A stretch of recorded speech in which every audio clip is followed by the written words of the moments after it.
ఇండియాలోనే #1 varicose veins hospital, Avis vascular centre. నమస్తే రమగారు. నమస్తే జయ. రమగారు, మనము విక్రమ బేతాళ సిరీస్ చేసాము, చాలా కథలు చెప్పుకున్నాం కదండి. అవును. కాకపోతే ఇందులో ఒరిజినల్స్ అని కొన్ని ఉన్నాయి, తర్వాత వీళ్ళు వెంబడి వచ్చిన కథలు కూడా కొన్ని ఉన్నాయి కదా. వాటిల్లో అంటే స్పెషల్ కథలు ఏమన్నా ఉన్నాయా రమగారు? ఒరిజినల్ కథలు అంటే భట్టి విక్రమార్క కథలు అనేక పుస్తకాలు ఉన్నాయి జయ. సంస్కృతంలో ఉన్నవి కూడా ఉన్నాయి. అయితే ఈ భట్టి విక్రమార్క కథల్లో చాలా ప్రత్యేకమైనది సింహాసన ద్వాత్రింశిక. ఈ సింహాసన ద్వాత్రింశిక ఏంటంటే విక్రమార్కుడికి ఒక సింహాసనం బహుమతిగా వచ్చిందని, దాని మీద 32 ప్రతిమలున్నాయని, 32 మెట్లు, మెట్టుకు ఒక ప్రతిమ చొప్పున ఉందట. ఈ ప్రతిమలతోటి ఉన్నటువంటి సింహాసనం ఎవరికో దొరికింది, ఒకరికి దొరికింది. వాళ్ళకి ఈ 32 మెట్ల మీద ఉన్నటువంటి ప్రతిమలు ఒక్కొక్క కథ చెప్పినాయి. 32 కథలతోటి ఒక ప్రత్యేక పుస్తకం కూడా ఒకటి ఉంది. సింహాసన ద్వాత్రింశిక చాలా ఫేమస్. ఓకే. అంటే ప్రత్యేకమైన గాథలు. అందులో మనం చెప్పుకునే విక్రమ భేతాళ కథలు ఉన్నాయి కదా, 24 ఒరిజినల్ కథలు మొదటున్నవి, అవి కూడా అందులో ఇంక్లూడ్ అయి ఉన్నాయి. ఇవి చెప్పుకోవచ్చు మనం. ఈ 32 కథల్లో కొన్ని చాలా పెద్ద పెద్ద కథలు, కథలో కథ వచ్చినవి కూడా కనపడతాయి, కొన్ని చిన్న చిన్న కథలుగా వెళ్ళిపోతాయి అన్నమాట. ఆ కథలు మనం ప్రత్యేకంగా చెప్పుకోవచ్చు. ఇది పూర్తిగా ఒక ప్రత్యేకమైన ఎపిసోడ్స్ తోటి ఒక సిరీస్ లాగా చెప్పచ్చు. ఓకే. సో ఇవాళ స్టార్ట్ చేద్దామా? అది తప్పకుండా రమగారు. సుమారుగా ఎన్ని స్టోరీస్ వస్తాయంటారు? మొత్తం 32 కథలు అంటే ఒక దాంట్లో 2-3 కూడా చెప్పేసేయచ్చు. ఒక 26-27 కథలైనా వస్తాయి తప్పకుండా. నిదానంగా నెలకు ఒక 5-6 చొప్పున అట్లా వెళ్దాం. మనం ఇదివరకు చేసాం కదా ఇట్లా సిరీస్ లాగా. సింహాసన ద్వాత్రింశిక అని పేరు పెట్టుకుని విక్రమ భేతాళ కథలు. ఇందులో భేతాళుడు ఒక చిన్న పాత్రగానే ఉంటాడు, విక్రమార్కుడే మెయిన్ ఇందులో. అయితే పూర్వమట మనకి విక్రమార్కుడి కాలమేమో మనకి మామూలు సహజంగా మనం అనుకునేది విక్రమ శకం 1వ శతాబ్దం, భోజ మహారాజు 10వ శతాబ్దం. విక్రముడు భోజుడు వీళ్ళిద్దరికీ మధ్యలో ఒక చిన్న కనెక్షన్ ఒకటి ఉంది, మహాకవి కాళిదాసు. ఈ మహాకవి కాళిదాసు విక్రమార్కుడి కాలం నాటి వాడని, విక్రమార్కుడి దగ్గర నవరత్నాలని ఆయన సభలో ఎంతో మంది పండితులుంటే అందులో కాళిదాసు ఒకడని, ఇలాంటి కొన్ని కథలు వింటాం. మళ్ళీ తర్వాత భోజ మహారాజు దగ్గర కాళిదాసు ఉన్నాడని, ఆయన భోజ కాళిదాసు కథలు కూడా కొన్ని ప్రత్యేకంగా కనపడతాయి.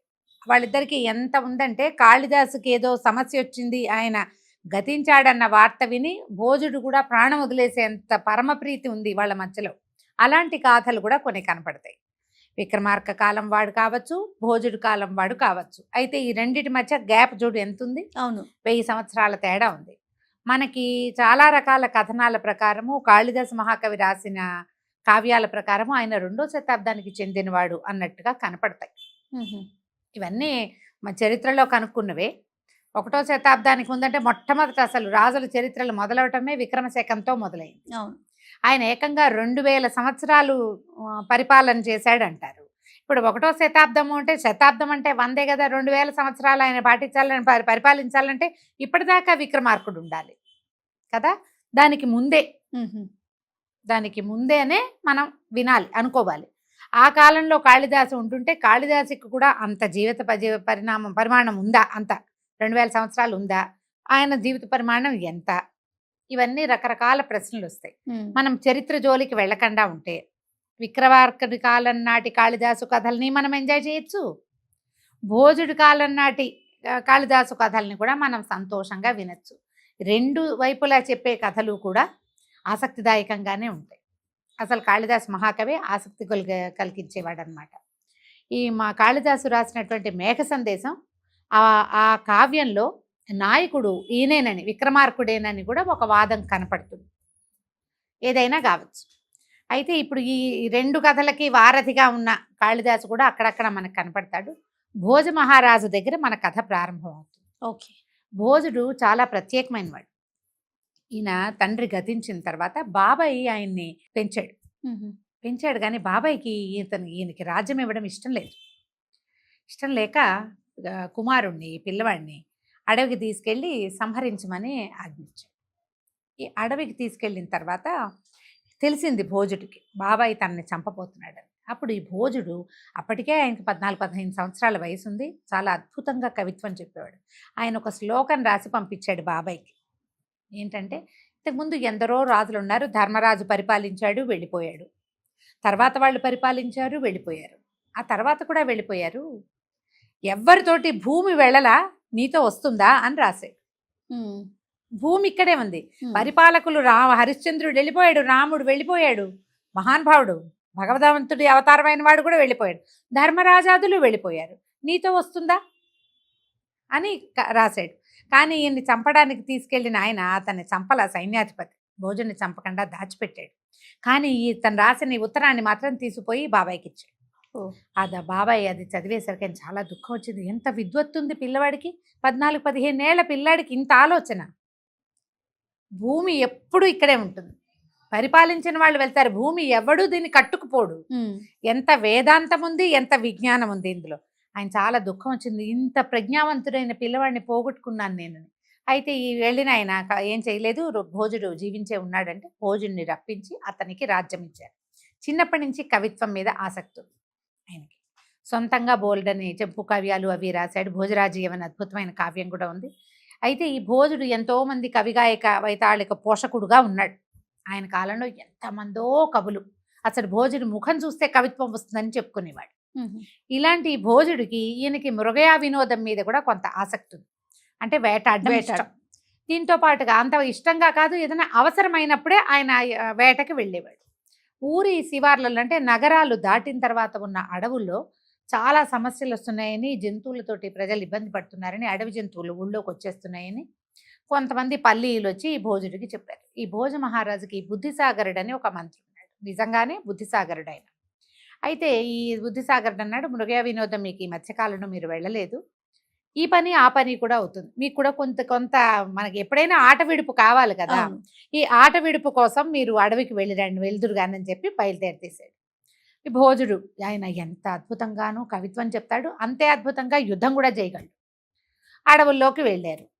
అడవి వ్యవహారం అంతా అయ్యింది. చాలా మటుకు వేటాడారు, కొన్ని జంతువుల్ని సంహరించారు, కొన్నిటిని మా నగరం మార్గం పట్టించారు, కొన్నిటిని ఆ పల్లీలకే ఇచ్చేశారు. జరిగిపోయింది. జరిగాక సైన్యంతో మళ్ళీ వెనక్కి రాబోయారు. ఈ రాబోతుంటే ఆ పూట పొద్దున్నే బయలుదేరారట. మధ్యాహ్నం అయ్యేసరికి వీళ్ళకి ఆకళ్లతో నకనకలాడిపోతోంది ప్రాణం. ఎక్కడైనా ఆగాలి, ఆగడానికి వీలుగా పెద్ద చెరువులు అవి కనిపించట్లే. ఇంతమంది ఆగాలంటే ఏం చేస్తారు, ఒక చెరువో ఒక ప్రవాహమో ఉంటే దాని దగ్గర విడిస్తే స్నానాలు చేస్తారు, తర్వాత వంటకి భోజనానికి కావాల్సిన నీరు ఉంటుంది. అట్లా నీరు కనిపించట్లా, అన్ని పంట పొలాలుగా ఉన్నాయి. ఏ పొలానికి ఆ పొలానికి ఏదో నుయ్యి ఉంది. ముందుకెళ్తున్నారు. వెళ్తూ ఉంటే ఒక పెద్ద ఆకర్షణీయంగా ఉన్న ఒక పొలం కనపడింది. సజ్జ చేను, దోస చేను 2 ఉన్నాయి. దోస పంట పుష్కలంగా దోసకాయలు ఉన్నాయి దాని నిండా. దోసకాయలు అంటే మన పసుపచ్చ కాయలు ఉంటాయి కదా, ఈ పచ్చటివి బాగా పండితే బలి తీయగా ఉంటాయి, పుల దోసకాయ అంటారు మామూలుగా. రెండో పక్కన సజ్జ కంకులు విస్తారంగా వేసి ఉన్నాయి. వాటికి మధ్యలో 2 చేలు పక్క పక్క నుండి మధ్యలో ఒక మంచె వేసి ఉండి, ఆ మంచె మీద ఒక బ్రాహ్మణ ఆయన కూర్చుని ఏమిటో రాసుకుంటున్నాడు, రామకోట్ లాంటి. ఆయన వీళ్ళని చూడంగానే చూసేసరికి మహారాజు సైన్యము అని తెలిసింది. కేకలు పెట్టాడు, అయ్యా అయ్యా రండి రండి, ఏమిటి బాగా ఎండకి డచ్చిపోయినట్టున్నారు, ఇగో ఈ బావి చూడండి, ఈ కొబ్బరి నీళ్ళ కంటే తీయగా ఉంటాయి మా బావి నీళ్లు, వచ్చి ఈ బావిలో నీళ్లు తాగండి, మొహాలు కడుక్కుని సేద్దీరండి, కావాల్సినండి దోసపళ్ళు తినండి, సజ్జ కంకులు పచ్చివి తినడానికి కూడా రుచిగా ఉంటాయి, కావాలంటే కాల్చుకోండి, రండి రండి తినండి తినండి, అలసట తీర్చుకోండి అని కేకలు పెట్టాడు. కేకలు పెట్టేసరికల్లా బ్రాహ్మణ ఆయన సొంతంగా పండించుకుంటూ ఇంత ఆపేక్షగా పిలుస్తున్నాడుగా. సైన్యం అంతా సజ్జ చేలో జొరబడింది. కొంతమంది ఏమో మంచినీళ్ళకి వెళ్ళారు, కొంతమంది దోసపళ్ళ మీదకి ఆసక్తి ఉన్న వాళ్ళు దోసపళ్ళు కోసేస్తున్నారు, సజ్జ కంకులు కోసేస్తున్నారు, నీళ్లు విస్తారంగా ఎత్తి మొహాల మీద పోసుకునేవాడు ఒకడు, నెత్తి మీద పోసుకునేవాడు ఒకడు. ఈ పైన కూర్చున్న బ్రాహ్మణ ఆయన నేనే కొన్ని పళ్ళు కోసిస్తా అని గబగబా దిగాడు. మంచి దిగి చేలో ఒక అడుగు పెట్టగానే, ఓరి మీ మొహాలు మండ, ఇంతమంది ఇట్టపడ్డారు ఏమిట్రా మిడతల దండులాగా నా పంట మీద, మీకు అసలు బుద్ధి ఉందా, జ్ఞానం ఉందా, మీరు మనుషులేనా, ఈ వజాన తొక్కేస్తున్నారు, ఇన్నేసి పళ్ళు కోసేస్తే మేమేం తినాలి, ఇది భోజుడి రాజ్యమా ఇంకేదైనా రాజ్యమా, భోజుడి రాజ్యంలో బ్రాహ్మణులు అసలు ఇబ్బందే పెట్టరు, మీరు మా పంటలు పాడు చేసేస్తున్నారు, సైనికులు ఏంటి మీకు బుద్ధి లేదా జ్ఞానం లేదా అని ఇక ఒక రకమైన తిట్లు కాదు, ఒక కేకలు కాదు, వీళ్ళంతా నిర్ఘాంతపోయారు. ఈయనేగా ఇప్పుడు పిలిచాడు, కోసుకున్న వాళ్ళు కోసుకున్నారు, తింటున్నవాడు తింటున్నారు, అదే గబగబా ఎక్కేసేసారు గట్లు, మొత్తం అంతా గట్టెక్కారు. భోజుడికి బాధేసింది, అయ్యో బ్రాహ్మడు బాధపడుతున్నాడే, పిలిచాడు అనుకో, అయినా ఆయన బాధపడుతున్నాడు, వద్దు పదండి వెళ్ళిపోతామన్నాడు. ఈ దిగిన వాళ్ళంతా బట్టలు సవరించుకున్నారు, మెల్లిగా గట్టెక్కి 10 అడుగులు కూడా వేయలే, గట్టెక్కి అవతలకి వెళ్ళాలిగా చేలోంచి. ఈ బ్రాహ్మణ ఆయన మళ్ళీ మంచం మీదకి ఎక్కాడు. ఎక్కగానే మళ్ళీ అయ్యో అయ్యో వెళ్ళిపోతున్నారేమిటి, అప్పుడే ఆకలి ఎట్లా తీరింది, కోసుకోండి కాసిన పళ్ళు కోసుకోండి, కాసిన సజ్జలు కోసుకోండి, రండి రండి తినండి తినండి అని మళ్ళీ కేకలు పెట్టాడు. మళ్ళా పిలుస్తున్నాడు. సరే వీళ్ళేమో ఆల్రెడీ ఏదో ఒక పండు తింటే అర్ధాకలితో ఆగదు, తినేద్దాం అనిపిస్తుంది, పైగా పళ్ళు తీయగా ఉన్నాయి, ఎండవేళ, ఆ రసం లోపలికి వెళ్ళేసరికి ఆవురావురు మనిపోతున్నారు వీళ్ళు. దబదబా మళ్ళీ దిగేశారు అందరూ చేలోకి. కొంతమంది పళ్ళు కోసేసుకున్నారు, కొంతమంది సజ్జ కంకులు కోస్తున్నారు. ఇట్లా దూసి గుప్పెళ్లతో ఎత్తి సజ్జ నవ్వులుతుంటే లోపల పాల లాంటి రుచి వస్తుంది, పచ్చివే తినేయచ్చు. మళ్ళా చేరారు. 5 నిమిషాలు 8 నిమిషాలు గడిచిందో లేదో బ్రాహ్మణ ఆయన, నేను అవతల వైపు పళ్ళు చాలా బాగుంటాయండి, నేను కోసిస్తానని మళ్ళీ దిగాడు. ఈ చేలోకి దిగటం ఏమిటో, మంచి దిగిన వెంటనే కేకలు పెట్టడం మొదలుపెట్టాడు. అయ్యో అయ్యో ఇదేమి రాజ్యము, దొంగల దారిగా ఉందే, ఇంతమంది సైనికులు ఈ చేలో పడితే అసలు నాకు ఒక గుప్పెడు సజ్జలైనా వస్తాయా, ఒక్క పండు మిగిల్చేలాగా లేరే, మీరంతా వానర సంతతిలాగా ఉన్నారు. మళ్ళీ అసలు రాజన్న వాడు ఉన్నాడా ఈ రాజ్యంలో, రాజుంటే ఇట్లా చేస్తారా ఎవరైనా అని పిచ్చి కేకలు పెట్టాడు. అరవటం ఏమిటి, అసలు కళ్ళలోంచి నిప్పులు కురుస్తున్నాయి ఆయనకి. చేతిలో ఉన్నది ఏదో విసిరేయటానికి ప్రయత్నం చేస్తున్నాడు, దగ్గరికి వెళ్తే మీద పడి తన్నేలాగా కొట్టేలాగా ఉన్నాడు. రాజుగారికి చాలా మొహమాటం వేసింది, ఇదేమిటి పనిమాలా దిగినట్టు అయిందే, నేనుండి కూడా ఇంత పని చేస్తానా, ఇది మంచి పద్ధతి కాదు, ఎక్కేయండిరా గట్లెక్కేసేయండి అన్నాడు. అందరూ గట్లెక్కారు. బ్రాహ్మణ ఆయన కూడా మంచెక్కాడు. మంచెక్కిన మరుక్షణం, అయ్యో బాబు అదేమిటండి వెళ్ళిపోతున్నారు, ఉండండి ఉండండి, నేను మంచినీళ్ళు తోడిస్తాను, నేను దోసకాయలు కోసిస్తాను, నేను సజ్జలు పెడతా, ఇక్కడే ఉండండి, కొంచెం అవతలకి విశ్రాంతి తీసుకోండి, ఎండ తగ్గాక వెళ్దురుగా అని అంటాడు. 4 సార్లు అయింది ఈ కథ. ఇక 4వసారి విరక్తి పుట్టింది వీళ్ళకి, ఉండాలో వద్దో తెలియటల్లా, అక్కడికి యథాశక్తి కోసేశారు బోల్డని. సరే ఏమనుకున్నారు, ఒక్క అడుగు ముందుకెళ్ళాక, ఏమిటి ఈ బ్రాహ్మణుడి ప్రవృత్తిలో ఇలాంటి తేడా, మంచి మీదకి ఎక్కినప్పుడు దానకర్ణుడు అయిపోతున్నాడే, తినేయండి ఇవన్నీ కోసుకుని మీకోసమే పండించాను నేను, ఈ పంటంతా భోజ మహారాజుకి ఇచ్చేదే, భోజుడికి కాకపోతే ఇది ఎందుకు, అసలు నా జీవితమే భోజుడికి అంకితం అంటున్నాడు. దిగిన దగ్గర నుంచి ఇక అసలు మనిషి అన్న వాడిని నుంచోనివ్వకుండా తిట్టిపోస్తున్నాడు. పైకి కిందకి 2 సార్లు అయ్యాక అవతల ఎక్కడో బుద్ధిసాగరుడు నిదానంగా గుర్రాన్ని నడిపించుకుంటూ వస్తున్నాడు. ఆయన వీళ్ళలాగా రైమని రాలేడు, మంత్రి కదా.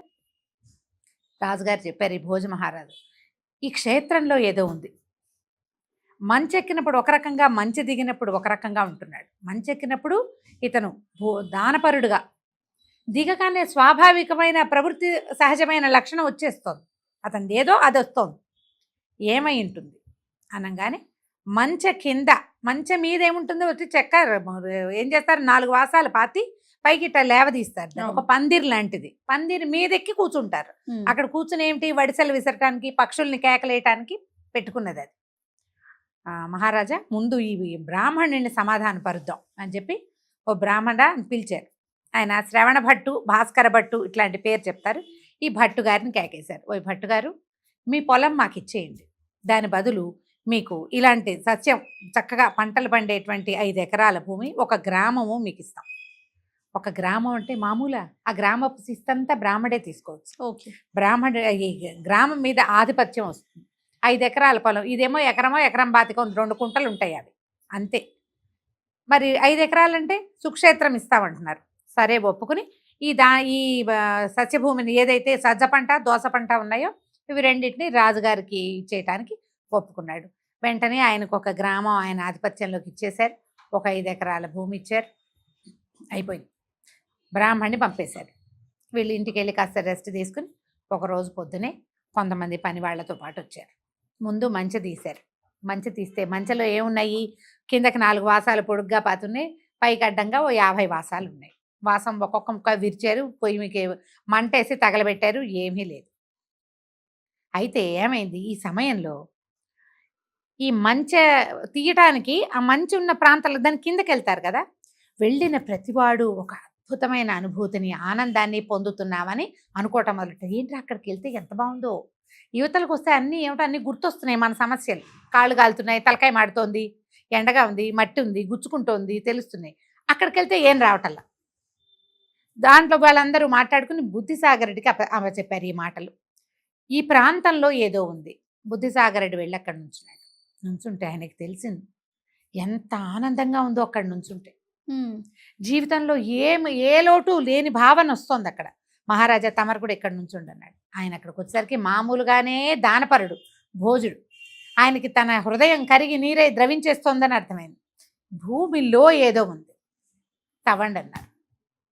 తవ్వగా కొన్ని నిలువల లోతు తవ్వితే బంగారపు మెరుపు ఏదో కనపడింది.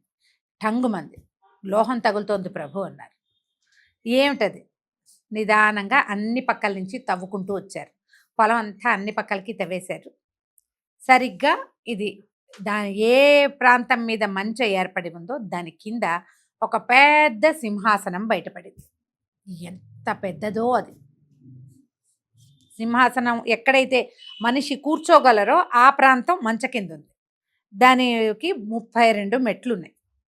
అది అవతలకి వ్యాపించి ఉన్నాయి. ఒకే చోట మెట్లు ఎట్లా ఉంటాయి? మెట్లు ఉండాలంటే అదంత ఎత్తు ఉండాలి, మెట్లు కిందకు ఉండాలి కదా. సరే నిదానంగా తవ్వారు. కొన్ని రోజులు పట్టింది అది ఆ పని. చూస్తే బాగా నీళ్లు పోసి శుభ్రంగా కడిగి చూస్తే పెద్ద సింహాసనం, నవరత్న ఖచ్చితమైన సింహాసనం అది. ఓ బంగారపది. దానికి 32 మెట్లున్నాయి. ఒట్టి మెట్లే కాదు, ప్రతి మెట్టుకి ఒక్కొక్క ప్రతిమ ఉంది. సాలభంజిక అని చెప్తారు దాని పేరు. ఈ 32 మెట్లకి 32 సాలభంజికలు ఉన్నాయి. అసలు ఎంత అద్భుతమైన ప్రతిమలంటే అవి. ఎంతోమంది స్వర్ణకారులను పిలిచారు. ప్రతివాడు ఆ బంగారం మీద ఒక గీటు పెట్టడం. ఇది భూలోకంలో దొరికే బంగారం అయితే కాదు, మనకి దొరికే దాంట్లో ఇంత స్వచ్ఛత ఉండదు. ఇది ఇంకా స్వచ్ఛమైనది. మనకి తెలిసిన బంగారం కంటే స్వచ్ఛమైంది. ఆ మణులు మాణిక్యాలు అన్నీ పరీక్షించారు. అవి ఏవి మానుషమైనవి కాదు, మనం ఇక్కడ దొరికేవి అయితే ఖచ్చితంగా కాదు. సరే ఈయన సంతోషం పట్టలేకపోయాడు. పెద్ద పెద్ద బళ్ళు ఏర్పాటు చేసి ఇంత పెద్దదాన్ని తీసుకెళ్ళొద్దు, రోజుల తరబడి ప్రయాణం చేయించి ఈ సింహాసనాన్ని తీసుకెళ్ళాడు రాజ్యంలోకి. బుద్ధిసాగరుడి ప్రయత్నంతో దాన్ని తీసుకుపోయారు. తీసుకెళ్ళి ఒక శృంగార మండపం, పెద్ద మండపం ఒకటి చేయించారు. ఎప్పుడైతే ఇది బయటపడిందో అక్కడ పెద్ద మండపం తయారు చేయించుకున్నారు. మండపం ఉండి చుట్టూతా ప్రజలు కూర్చునేందుకు వీలుగా చేసుకుని ఈ సింహాసనాన్ని అక్కడ ప్రతిష్ఠ చేయించారు. ఒక శుభముహూర్తం పెట్టుకున్నారు. ముహూర్తం రోజున సింహాసనం అధిష్ఠించాలి. ఇది ఎక్కడిదో దైవికంగా దొరికింది. ఏదో దేవతలు భూమి మీద వదిలిపెట్టిన దానిలాగా ఉంది, వాడుకుందాం మనం. దీని మీద కూర్చోవడం కంటే జీవితానికి ఇంకోటి లేదు అనిపించేలాంటి ఒక అద్భుతమైన రూపం అన్నమాట ఆ సింహాసనాన్ని. ప్రజలంతా చేరారు. చాలా పెద్దగా విశేషంగా పూజలు అవి ఇవి జరిపించారు. అన్ని దేవాలయాల్లో పూజాధికాలు జరిగినాయి. భోజ మహారాజు తన మొత్తం పరివారంతో సిద్ధపడి ఆ రోజున బోళ్ళంతా సహస్రలింగార అభిషేకాలు అన్నీ చేసుకుని సింహాసనం మీద కాలు పెట్టడానికి ప్రయత్నం చేశాడు. మొదటి మెట్టు మీద కాలు పెట్టగానే ఈ 32 ప్రతిమలు పక నవ్వటం మొదలుపెట్టినాయి. చేతులతో ఇట్లా చప్పట్లు చరుస్తూ. ప్రజలంతా ఆశ్చర్యపోయారు. భోజులు అసలు మామూలు ఆశ్చర్యం కాదు. అవి బంగారు ప్రతిమలు, చప్పట్లు కొట్టడం ఏమిటి, నవ్వటం ఏమిటి, బాగా పెద్ద శబ్దం వచ్చింది. అర్థం కాల. ఎత్తిన కాలు దించేశాడు. అడుగు పెట్టేసరికి వచ్చేసింది. 2వ అడుగు పెట్టలా. ఇంకా నమస్కారం చేశాడు. ఓ సింహాసనమా, ఏమిటి ఈ విశేషం, ఈ విచిత్రం ఏమిటి, ఇక్కడ ఏం జరుగుతోంది, ఇది ఎవరు, మీరెవరు, ఎందుకు ఇంత హడావిడిగా మీరంతా నవ్వుతున్నారు, ఎందుకు చప్పట్లు జోరుస్తున్నారు అనేసరికి ఈ మొట్టమొదటి మెట్టు మీద ఉన్న ప్రతిమ మాట్లాడడం మొదలుపెట్టింది. సాలభంజిక. నా పేరు వినోదరంజిత. ఆ ప్రతిమ పేరే వినోదరంజితం. ఈ సింహాసనం ఎవరిదో తెలుసా నీకు? ఈ సింహాసనం మీద ఎక్కే అర్హత నీకుందని నువ్వు నమ్ముతున్నావా? ఏ ధైర్యంతో ఎక్కబోతున్నావు? దీని మీద కూర్చునే అర్హత లేనివాడు ఎక్కితే వాడి తల 1000 వక్కలవుతుంది. సింహాసనం ఎవరిదో తెలుసా అన్న ప్రశ్నకి భోజరాజు అడిగాడు. ఎవరిది ఈ సింహాసనం? మీరంతా ఎవరు? ఇట్లా ప్రతిమలు మాట్లాడుతున్నాయి అంటే ఇది మానుషమైనది కాదు, మానవ నిర్మితం ఖచ్చితంగా కాదు. ఎవరు ఏమిటి అని అడిగితే అప్పుడు ఈవిడ చెప్పిందనమాట. వినోదరంజిత ప్రతిమ చెప్పిన మొదటి కథ. ఈ వినోదరంజితం ఏం చెప్పిందంటే, ఈ సింహాసనం దేవేంద్రుడి చేత విక్రమార్కుడికి బహుకరించబడింది. ఓహో. రాజా విక్రమార్కుడిది. పైగా విక్రమార్కుడు అంటే ఎవరు? 2000 సంవత్సరాలు భూమిని ఏకఛత్రాధిపత్యంగా పరిపాలించినవాడు. ఆయన స్వర్గానికి వెళ్ళి తెచ్చుకున్నాడు ఈ ఈ సింహాసనాన్ని. నీకు అర్హత ఉందా? అంత అద్భుతమైన చరిత్ర ఉందా? అలాంటి గుణగణాలు ఉన్నాయా? ఆయన లాంటి గుణాలు ఉంటేనే దీని మీద ఎక్కాలి అని అనేసరికల్లా భోజ మహారాజు అడిగాడు, ఎవరా మహారాజు, ఆయన గుణగణాలు ఏమిటి, ఆయన చరిత్రను గురించి తెలుసుకుంటాను అని. అప్పుడు వినోదరంజిత ప్రతిమ మొదటి కథ చెప్పడం ప్రారంభించింది. రేపటి నుంచి చెప్పుకుందాం. తప్పకుండా రమ్మగారు, చాలా ఇంట్రెస్టింగ్ అనిపిస్తోంది. నమస్తే. నమస్తే జయ.